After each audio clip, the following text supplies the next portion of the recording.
All right, that was a press briefing on Operation Sindoor, where DG Air Operation Air Marshal A.K. Bharati, DG Military Operation Lieutenant General Rajeev Ghai, and DG Naval Operation Vice Admiral A.M. Pramod took part. It was again reiterated that on 7th of May, India only targeted terrorist infrastructure. Air Marshal A.K. Bharati said that it is a pity that Pakistan military chose to intervene and bat for terrorists, and Pakistan is alone responsible for the damage that has been caused to their nation. India's air defense systems acted as a wall in spite of the unrelenting efforts made by Pakistan. Indian armed forces stand ready for any kind of threat. Further, in the press, a debris of the destroyed Pakistani missiles and drones were shown. The destruction caused on Pakistan's Noor Khan Air Base was shown. Pakistan's Rahim Yar Khan Air Base was also crippled. It was shown. Let me now very quickly go to defense expert, Lieutenant General retired Rajeev Chopra, joining us on the show. General, it was said at the press conference, Operation Sindoor was directed against terrorists, but the Pakistani military chose to support the terrorists. So any damage they have incurred has entirely been their own fault. Your comments on that absolutely accurate statement? Jai Hind. See, what I want to tell you, viewers, that Pakistani army is a Jihadi army. It has got deep-rooted relations with the terrorists. No, it has been defeated by the Indian army in the last 4 wars, 47, 65, 71 and Kargil. Therefore, after 71, they decided on a policy to bleed India by 1,000 cuts. They knew that they can't defeat Indian army by conventional warfare. So they took it this route of sub-conventional warfare, or as we call it, the low-intensity conflict or the terrorism warfare. Therefore, they had these young people who were recruited, indoctrinated, trained, equipped, and then sent across to J&K initially, and now they are being sent also to Kathua, Samai, parts of Punjab. And you have seen very, very clearly how after, when we struck the camp, the Pakistani army was in denial mode. They don't have any terrorist infrastructure. They also said that Pakistan as a nation is also victim to terrorism, which they are, because like they say, what you sow, you reap. So they also suffering terrorism, but they kept being in denial mode. And after Pahalgam, we took a very concerted decision to strike their camps. 9 camps where devastating effect was there, where the leadership was crippled. And what I want to bring out here, the visuals which have been shown DD News is also very revealing, that all these terrorists their funerals were being attended by the top military leadership, from lieutenant generals to major general, which was being led or conducted by a various Syrian terrorists. These all were draped in the national flag of Pakistan, and even the wreath for the on behalf of the Chief of Army Staff was laid. Even in Faisalabad, there was local district administration. Have you ever heard in any nation where the terrorist is giving a martyr status because they are using them as the cheap cannon fodder? It's a very cheap option for them. They train these there because indispensable. One jihadi goes, the next comes. So this cycle of terror continues with the sponsorship and handling of Pakistan. And ISI, famously known, is known to have deep relations with them. They are hand in glove with the terrorist leaders, and they direct the operations on the whims and fancies of the army. In fact, there are some reports like terrorist Musa, who has been still absconding, and the hunt is there in J&K. He was from the Pakistan Special Services Group. So after retirement, they shed uniform and they become terrorists. And even some reports are there, the terrorist leaders are there who are in uniform. They wear the jihadi dresses as and when required, and they train, and they also doing leadership into J&K. One very pertinent fact which I want to bring out, that the homegrown terrorism, they are blaming the homegrown terrorists from J&K. After the abrogation of Article 370, there's a lot of prosperity, the security environment is good, the tourism has happened, and there's a lot of investments happening. There's no homegrown terrorism or very less. This was the worry of Pakistan. That is why what they have done is to send their own terrorists from our own side so that Kashmir remains in poverty, and if it is in poverty, number of jihadis or terrorists will come, which is their nefarious design, the long-term design. This is what I want to tell you. Yes, indeed. Talking of the nefarious designs of the enemy, it was a new low for Pakistan when it tried to attack civilians, temples, churches, gurudwaras in Jammu and Kashmir. Yeah. What I want to tell the viewers, see, a professional army, like all armies, especially the Indian Army, doesn't hit the soft targets. That is the civilians. Hindi में भी कहते हैं निहत्थे पे कभी वार नहीं चलाया जाता है. But Pakistani army is a weak army. They cannot do against fortified military positions, the installations, the air bases. Therefore, to bring panic and to tell the misery of war, they are targeting the civilians. And coming to the the religious places, they have targeted temple in Jammu. They have targeted a Gurdwara in JNK. They have also targeted a Christian, if not a church, but an organization there. Yes. So what they basically are trying to do is to divide India on communal lines. Yes. This is their main motive, to have internal security problems in India to fuel another front from terrorism. If you've seen in Pahalgam also, they have targeted, they were checking which religion are you, yes, whether you can recite their holy book or not. If they couldn't recite or they were not Muslim, they were tortured. And that too in front of the ladies, where the people lost their fathers, sons, husbands. It was a very, very traumatic affair where we had to take action. That is what I am trying to say. It is a weapon of the weak, yes, to target the civilians and the non-armed people, which shows a new low for the Pakistan Army. They should hang their heads in shame. Even their Awam is not appreciating it. The same thing if India does on the other side of the border, because we also have got BSF and the army troops deployed all along the LC and the borders. Their villages are as close to the fencing, or you can say the zero line. And if we start targeting the civilians who are doing agriculture and roaming on the roads, it will be a very fatal blow to Pakistan. But India as a state policy and statecraft doesn't believe in targeting people without weapons and civilians, because people to people contact must remain. They are humans, and we are with them, all the people of Pakistan also, but we are not against the jihadis and the military leadership of Pakistan. True. Now, Indian forces, as was informed in the press, managed to minimize casualties and damage because of its multi-layered air defense systems. A word on that, sir, including the indigenously developed air defense systems like that of Akash. What I want to bring out, this is the first time integrated defense system has been established or joint operations have been carried out. Like brought out today in the DGMO meeting, that it was a very strong wall. It could not be penetrated by Pakistan. And let me tell you, a robust air defense systems, it comprises of the Army, Air Force and the Navy. And major contributor is the Army. And the nerve center is the Air Defense Command and Control Position, which mans command post, which is the nerve center, the heart of the operations room for the air defense operations. Firstly, the entire, again in the diagram it was shown, the entire LC or the line of control, the international borders is a multi-layered system.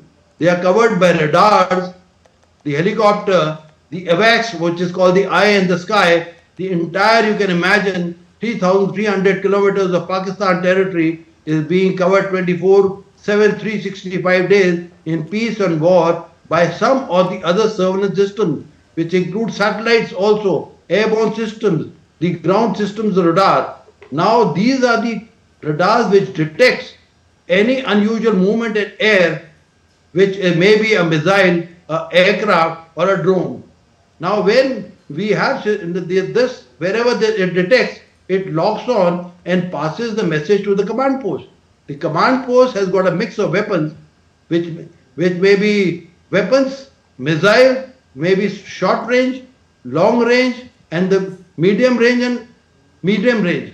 So these are the systems, and the command post takes a decision what kind of target it is and what kind of punishment is there. So in real time, it allows the weapon to fire it. Now coming to the indigenous, my kudos to the DRDO, our system, the Akash did wonders. It is a medium range system which was a mainstay in this battle.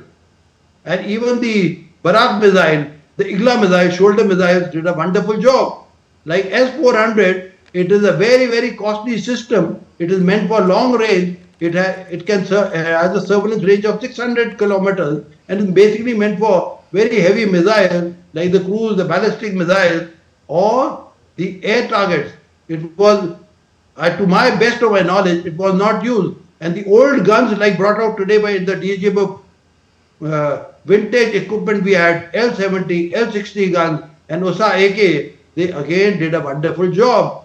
Now, there are two means to destroy the drones. One is the kinetic and one is the non-kinetic. Kinetic is basically guns and missile system, and the non-kinetic is the electronic warfare system. We also need to appreciate the electronic warfare system, because any drone which is flying in the air or any missile which is flying is being guided by a communication system. If you jam the system, it has got no communication, so it falls flat. Therefore, all these drones, whether it be swarm drones or any drone, single drone which is coming, is guided by some communication system. Otherwise, it can't home on the target. We call it the ground position systems. From the ground is being controlled. There's the ops room, and these can be destroyed easily as a soft kill or a hard kill, which word was today was used, soft kill and the hard kill. So these can be killed by soft kills by electronic war system, by jamming them, as the public may know. At times you go, your mobile is jammed. That is the jamming, and the hard kill is what we are seeing by any gun missile system. Thank you very much, General, for explaining all that to us. Although India has provided concrete proof of its effective airstrikes, Pakistan has completely failed to do that and has only spread, obviously, fake news and propaganda. Would you also like to elaborate on that? Yeah, let me tell you, it's the first time in warfare, nobody can be in denial mode, because we have gathered real-time intelligence and real-time, we have the high-tech weaponry and high-tech surveillance cameras. We have passed this information before and after all the targets which we have destroyed in a real time. No, the satellites are also doing this job. The aircrafts or the missiles are also carrying these systems. We have the eye in the sky which spotted the target before it was destroyed, and later on the images are taken post-destruction. We call it the PSDA, post-strike damage assessment. They assess the damage and see what was the target before and what was the after. And now, even now, we have shown the photographs of terrorist funeral where the army is attending. The wreath has been lowered by the chief of the army staff, and we have shown by the images which are there even in the social media of Pakistan, whichever is coming here. You have seen destruction. Even in the assembly you have seen, even the people voices of Pakistani people are saying the devastating effect has been carried out. I think the world or India doesn't need any further proof. In fact, it tells the live factory of Pakistan. In fact, some speaker yesterday was saying, instead of Pakistan, we must call it Jutistan. That is my take on it. All right. While India has clearly demonstrated its military efficacy and superiority in this conflict, are there any learning from the recent engagement that could be a guide to and further improve our defense systems? Yeah, the learning is there. Our systems are little, mix of old baggage of old and new systems.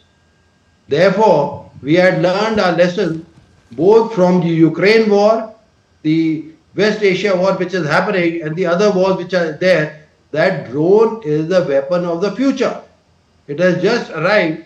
Therefore, one thing is that we need to have a drone regiment or abundance of drone missile systems. That is point number one. Okay. Secondly, we also need to upgrade our air defense systems to the next level. Thirdly, it is a technology. More than it, what you have seen, it's a technological war. We have not crossed the line of control of the international border, but had a devastating effect as deep as Lahore and 100 kilometers inside the terrorist camps. So this all technology is high technology or niche weapons as we are calling it today, and it's the precision guided weapons. The fire and forget weapons are there. You fire it, it has all systems inside the warhead, and it homes on the target. Next important thing I want to bring out is the kamikaze drones, or the suicide drones, or the armed drones which have been displayed, which carry a payload, and they or as it being said, the loitering ammunition. It's a robot basically carrying payload, ammunition there. It loiters, it is being guided, loiters around the target, and when as the target it sees, it confirms the target, and when it gets a ground report, it fires on itself. That is the new technology. Therefore, we have done enough. There are a lot of budgetary support has been there, a lot of policy direction is there on Atmanirbhar Bharat. We are acquiring from foreign countries, and the budgetary support needs to increase so that we are prepared for the next generation of weapons with the next generation weapon, and we can bring credible deterrence. The Pakistani, we have demonstrated our willpower, we have demonstrated our, destroying capabilities. We had a crippling effect. Therefore, I want to sum up. We need to upgrade technology. We need to have AI systems, the robotics, the quantum computing, though as a layman, I don't have much knowledge on this, but all these weapons, the precision guided ammunitions are there. We need to upgrade to our next level in basically robotics, artificial intelligence, and the next generation of warfare. To the use of space also is an important thing. I know our policy makers and the national leaders are looking towards this, and this is one lesson we have learned, that we must do it post haste. We must do it in quick time, for which budgetary reports are required, and it takes some time to get these technologies negotiations. The last thing which I want to say is the most popular word of Honorable Prime Minister is the Atmanirbhar Bharat. We have shown again messaging to the opposite side, the adversary, that yesterday again we have inaugurated a system where BrahMos is to be made.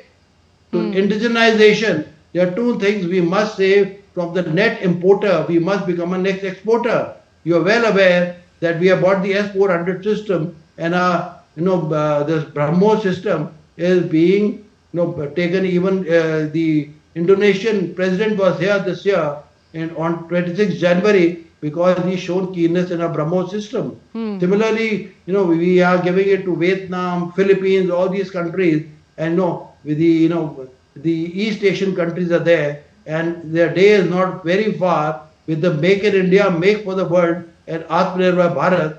We, instead of a net importer, we'll be a net exporter. So we may keep importing weapons for some time. Therefore, this should be the focus. This is already the focus of the army. But I want to tell to the citizens of India that lot has been done, lot is required to be done, and lot is being done by the government in the armed forces. You must have faith in our armed forces. They can have a crippling effect, like what we did in Operation Sindoor. We can destroy the enemy war fighting capability in a nutshell.